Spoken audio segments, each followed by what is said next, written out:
Assalamualaikum warahmatullahi wabarakatuh. Perkenalkan, saya Ayu Afifah Putri dari jurusan Sosiologi Universitas Sriwijaya. Pada kesempatan kali ini, saya akan memaparkan sedikit materi sistem politik Indonesia mengenai lembaga politik.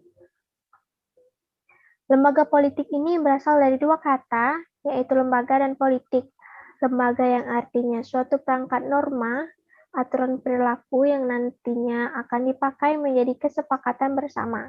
Sedangkan politik artinya kegiatan dalam suatu sistem politik atau negara yang menyangkut proses penentuan tujuan dari sistem politik dan bagaimana melaksanakan tujuan dari sistem politik tersebut. Lembaga politik adalah suatu badan khusus yang mengatur pelaksanaan kekuasaan dan wewenang yang menyangkut kepentingan masyarakat agar tercapai suatu keteraturan dan tata tertib kehidupan masyarakat. Pengertian lembaga politik menurut para ahli. Menurut Surbakti, lembaga politik merupakan peranata yang memegang monopoli penggunaan paksaan fisik dalam suatu kawasan tertentu. Menurut J.W. Scorrell, merupakan badan yang mengelola dan memelihara tata tertib dan bagaimana cara untuk memilih pemimpin yang berwibawa dan juga karismatik. Menurut Kamanto Soenarto, lembaga politik merupakan suatu badan yang mengkhususkan diri pada pelaksanaan kekuasaan dan wewenang. Lembaga politik melingkupi eksekutif, legislatif, yudikatif, keamanan dan pertahanan nasional, serta politik. Menurut Koren Bloom, lembaga politik merupakan perangkat norma dan status yang mengkhususkan diri pada pelaksanaan kekuasaan dan wewenang. Adapun peran dan fungsi lembaga politik yang pertama memaksa masyarakat. Maksudnya adalah lembaga politik berhak memaksa anggota masyarakat untuk menaati norma yang berlaku dalam lembaga politik. Lembaga politik ini juga memiliki alat kelengkapan seperti DPR, MPR, dan Undang-Undang Dasar untuk memastikan norma tersebut berlaku dan dipatuhi oleh masyarakat. Kedua, ada mengarahkan masyarakat. Maksudnya, lembaga politik ini dapat mengarahkan masyarakat untuk memilih pemimpin atau aparat yang dianggap mampu menjalankan peran sebagai elit politik secara struktural. Yang ketiga, ada menengahi permasalahan. Maksudnya, dalam kehidupan masyarakat yang heterogen sering terjadi perselisihan.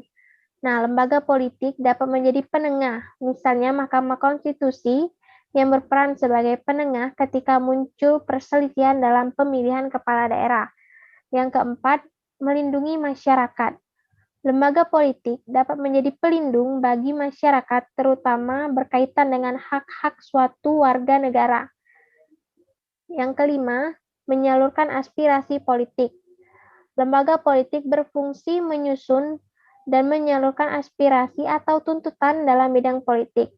Aspirasi dan kritikan yang membangun sangat dibutuhkan dalam lembaga politik. Aspirasi dan kritik ini dilakukan oleh individu atau kelompok yang dapat menciptakan iklim politik yang sehat. Keenam, membuat kebijakan umum.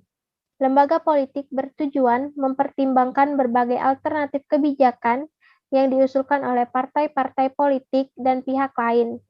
Tujuannya untuk memilih kebijakan terbaik yang akan digunakan sebagai kebijakan pemerintahan. 7. Menerapkan kebijakan. Lembaga politik berperan melaksanakan berbagai kebijakan yang telah dibuat oleh pihak yang berwenang. 8. Mengatur proses politik. Maksudnya, lembaga politik ini mengatur proses dalam usaha pencapaian kedudukan politik tertentu melalui keanggotaan dalam suatu partai. Ciri lembaga politik berdasarkan pemahaman fakta dan gejala permasalahan sosial karya Eli M. Setiadi. 1. Terdapat komunitas manusia yang secara sosial bersatu, hidup bersama, atas dasar nilai-nilai yang telah disepakati bersama. 2. Terdapat asosiasi politik atau bisa disebut pemerintahan yang aktif. 3. Asosiasi tersebut menjalankan fungsi-fungsi untuk kepentingan umum. Selain itu, asosiasi tersebut juga diberikan kewenangan luas. jangkauannya wewenang hanya dalam teritorial tertentu. Jenis-jenis lembaga politik. Nah, jenis lembaga politik itu ada 3, yaitu lembaga legislatif, eksekutif, dan yudikatif. Lembaga legislatif membuat undang-undang. Legislatif ini dikenal dengan beberapa nama, yaitu parlemen atau suatu istilah yang menekankan unsur bicara atau parler dan merundingkan. Asambli Nasional mengutamakan unsur berkumpul untuk membicarakan masalah-masalah publik. People's Representative Body atau Dewan Perwakilan Rakyat yang mengutamakan representasi atau keterwakilan anggota-anggotanya.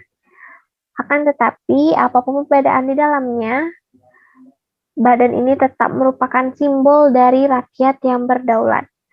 Adapun fungsi legislatif, yaitu membuat undang-undang yang berorientasi pada kepentingan publik atau rakyat. Kedua, mengawasi, mengontrol, menjaga badan eksekutif agar sesuai dengan kebijakan yang telah ditetapkan dan pemerintah tidak sewenang-wenang. Lalu, fungsi legislatif ini dilakukan oleh beberapa lembaga, yaitu MPR, DPR, dan DPD. Untuk lembaga eksekutif, menerapkan undang-undang. Di negara demokratis, badan eksekutif biasanya terdiri atas kepala negara seperti raja atau presiden beserta menterinya, dalam artian sempitnya. Kalau dalam arti luasnya, itu yaitu badan eksekutif mencakup pegawai negeri sipil atau PNS dan militer. Fungsi eksekutif yaitu 1. Lembaga eksekutif memiliki tugas menerapkan atau mengimplementasikan undang-undang. 2. Pimpin pemerintah sesuai rencana.